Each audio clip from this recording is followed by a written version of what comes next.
Hello bachcho, let's read the question. Question says let f of x equal to 1 minus x raised to n plus 1 upon 1 minus x and g of x equal to given है 1 minus 2 upon x plus 3 upon x square minus plus minus whole raised to n plus 1 upon x raised to n minus 1 sorry x raised to n. then हमें find करना है यहाँ पे constant term. यहाँ पे क्या है, the sum of constant term है, the sum of constant term F dash S into T dash X is equal to. तो इसकी सीरीज में जो कांस्टेंट टर्म होगी उनके सम की बात हमें करनी है. क्लियर है. तो देखिए बच्चों यहाँ पे इस क्वेश्चन में अगर हम देखें यहाँ पर तो हमें जो है एफ ऑफ एक्स गिवन है. यहाँ पे F of X equal to क्या गिवन है हमें 1 minus X raise to N plus 1 upon 1 minus X. इसको अगर हम एक्सपेंड करें यहाँ पे तो ये रिजल्ट हमारा कुछ इस तरह से बनेगा 1 plus x square plus x cube plus dot dot dot यहाँ से आएगा एक्स रेस टू एन. ठीक है, क्योंकि ये एक जीपी है और इसका अगर हम निकालेंगे तो यहाँ पे ये वाला रिजल्ट आएगा. ए वन हमारा फर्स्ट टर्म हो गया, एक्स यहाँ पे क्या हो जाएगा कॉमन रेशियो. क्लियर है बच्चों. अब ये हमारे पास रिजल्ट आ रहा है तो ये हो गया एफ ऑफ एक्स. ठीक है, और जी ऑफ एक्स देखिए हमें जी ऑफ एक्स क्या गिवन है. जी ऑफ एक्स हमें गिवन है 1 minus 2 upon X square plus sorry 2 upon X plus 3 upon X square minus dot dot dot minus 1 raise to N N plus 1 upon X raise to N. Clear है. तो ये जी of x है. अब यहाँ पर हमसे क्या पूछा हुआ है एफ डैश एक्स इंटू जी डैश एक्स. तो यहाँ से हम क्या फाइंड करते हैं, एफ डैश एक्स निकाल लेते हैं. एफ डैश एक्स देखिए क्या आएगा हमारे पास, 1 का डिफ्रेंशिएशन का हो जाएगा 0, एक्स का हो जाएगा हमारे पास कितना, यहाँ से जब हम एक्स को डिफ्रेंशिएट करेंगे तो ये आ जाएगा हमारे पास कितना यहाँ पे 1 प्लस यहाँ पे आ जाएगा 2x, फिर एक्स क्यूब का करेंगे 3x square dot dot dot और एक्स रेस टू एन का करेंगे तो ये आ जाएगा N X raise to N minus 1. ठीक है. और इसी तरह से फर्दर हम यहाँ पे किसकी बात करेंगे, जी ऑफ एक्स. तो जी ऑफ एक्स को देखेंगे तो यहाँ से ये है हमारे पास 1 माइनस 2 अपॉन एक्स.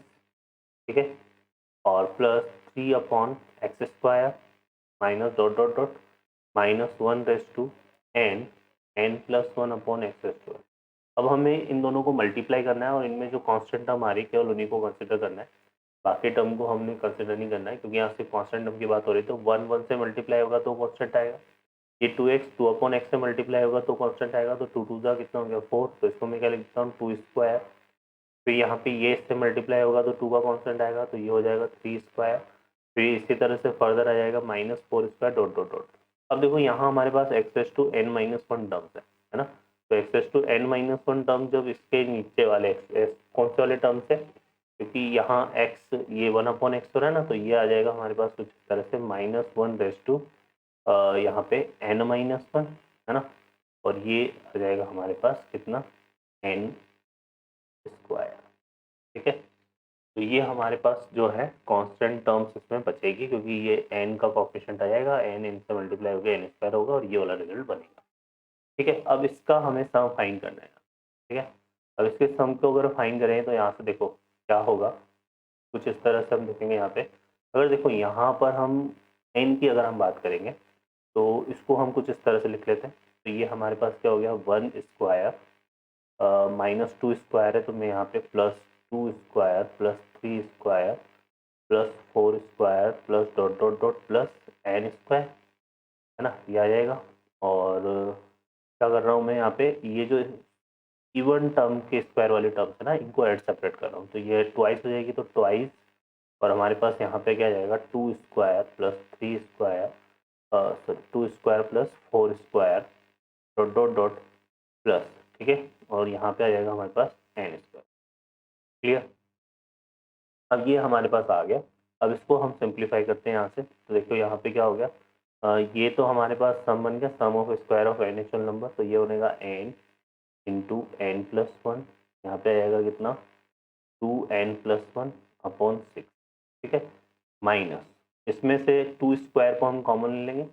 ये हो जाएगा 2 इंटू 2 स्क्वायर, 2 स्क्वायर कितना होता है 4. तो ये आ जाएगा 2 इंटू 4 और यहाँ पे आएगा 1 स्क्वायर प्लस 2 स्क्वायर फिर फर्दर इसी तरह से 3 स्क्वायर डॉट डॉट डॉट. और यहाँ n में से और 2 स्क्वायर कॉमन लेंगे तो ये आ जाएगा n/2 होल स्क्वायर. ठीक है बच्चों, तो ये हमारा चीज इस तरह से बनेगा। अब इसको हम सिंप्लीफाई करें यहाँ से, तो ये हो गया हमारा n into N plus one 2n+1 upon 6, और यहाँ से इसको सॉल्व करेंगे तो 2 4 जा 8। अब यहाँ पे n/2 टर्म्स के n/2 टर्म्स नेचुरल नंबर का सम है, तो ये आ जाएगा हमारा कुछ n की जगह n/2 लिख देंगे तो n/2 n/2+1, और यहाँ 2n+1 आता है तो 2 इंटू n/2 करेंगे तो यहाँ पे आएगा n+1, और अपॉन में कितना आ जाएगा 6। ठीक है, और 2 4 जा कितना है यहाँ पे 8, तो यहाँ पे मैं लिखता हूँ 8। ठीक है, यहाँ से हम एलसीएम लेंगे 2, तो 2 से 4 कटेगा 2 टाइम्स, और यहाँ पे n+2 आएगा तो ये 2 टाइम्स हो जाएगा। और यहाँ से देखो n इंटू n+1/6 कॉमन आ रहा है, तो वो कॉमन ले लेते हैं। n इंटू n+1/6 को हमने ले लिया कॉमन। यहाँ से क्या बचेगा रिमेनिंग हमारे पास 2n+1। ठीक है, ये बचा माइनस ऑफ, यहाँ पे बचेगा ये n+2 है ना, और यहाँ पे 2, तो ये आ जाएगा 2 इंटू कितना n+2, ये हमारे पास आ जाएगा n+2। इसको सिंप्लीफाई करेंगे यहाँ से तो 2n से 2n कैंसिल हो गया, और ये 1 माइनस कितना हो रहा है 4, 1 माइनस 4 कितना हो गया हमारे पास -3, तो यहाँ पे आएगा -3, और -3/6 करेंगे तो ये रिजल्ट हमारा कुछ बन जाएगा -n/2 n+1।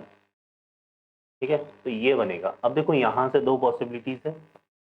ठीक है, क्योंकि हमारे पास देखो लास्ट टर्म में अगर हम देखें तो यहाँ पर क्या था -1n-1 था, तो n अगर मेरे पास क्या रहेगा, n को अगर मैं क्या लेता हूँ इवन लेता हूँ, n को अगर मैं क्या लेता हूँ इवन, तो ये नेगेटिव आएगा माइनस, है ना, n के आगे क्या आएगा नेगेटिव, तो ये यहाँ पर ये वाला जो रिजल्ट है ये मेरे पास कब आएगा, जब n मेरे पास क्या होगा इवन। और अगर n को मैं ऑड लेता हूँ, n क्या लेते हैं यहाँ पे ऑड, तो ये -1 हट जाएगा, 3 -2 4 5 -2 ऐसे करके आएगा, 3 -1 5 -1, तो ये -1 हट जाएगा, तो यहाँ से सिर्फ हमारे पास क्या बचेगा n इंटू n+1/2। तो ओड के केस में ये आंसर होगा और इवन के केस में ये होगा। यहाँ चेक कर लेते हैं, तो सी ऑप्शन हमारा करेक्ट होगा, -n/2 n+1 और n इज इवन, और n into n/2 n into n+1/2 ये भी करेक्ट होगा for the n is odd. तो B and C option are the correct answer. Okay बच्चों, I hope you understand well. Best of luck, thank you.